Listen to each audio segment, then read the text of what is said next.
Dungeon Stan, Dungeon Stan, Dungeon Stan Abamiwan, Dungeon in, Dungeon in, Dungeon in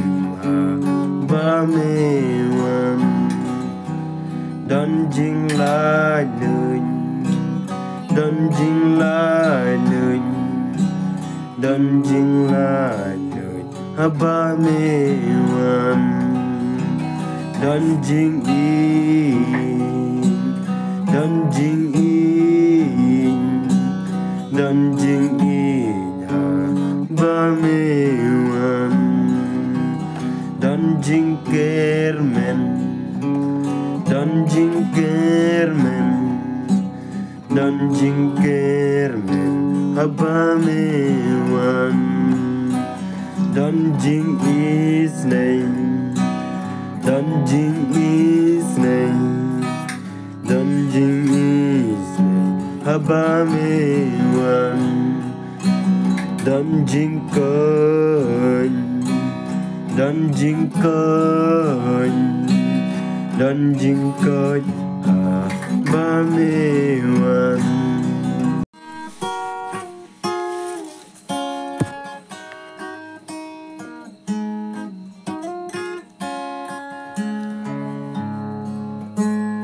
Dungeon Stan, Dungeon Stan, Dungeon Stan Abamiwan, Dungeon in, Dungeon in, Dungeon in Abamiwan, Dungeon lại lời, Dungeon lại lời, Dungeon lại lời Abamiwan, Dungeon in, Dungeon in, Dungeon in Abamiwan, Dungeon Kermen,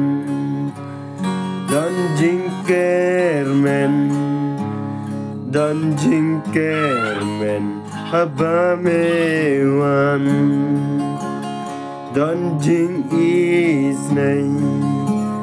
Dungeon is name, Dungeon is name Abamiwan, Dungeon coin, Dungeon coin, Dungeon coin Abamiwan,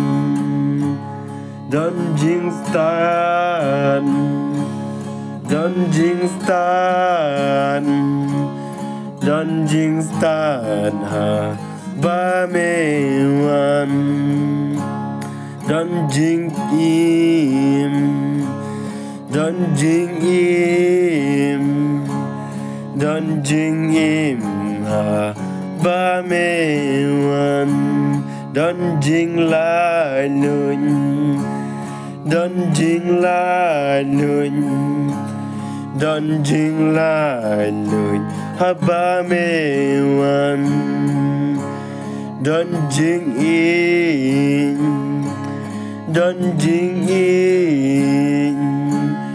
Dungeon in Abamiwan, Dungeon Kermen,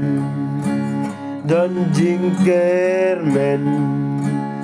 Dungeon Kermen Abamiwan, Dungeon is name, Dungeon is name,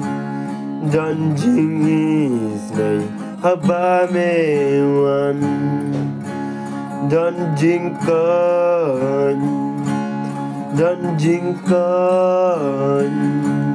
Dungeon coin Abamiwan.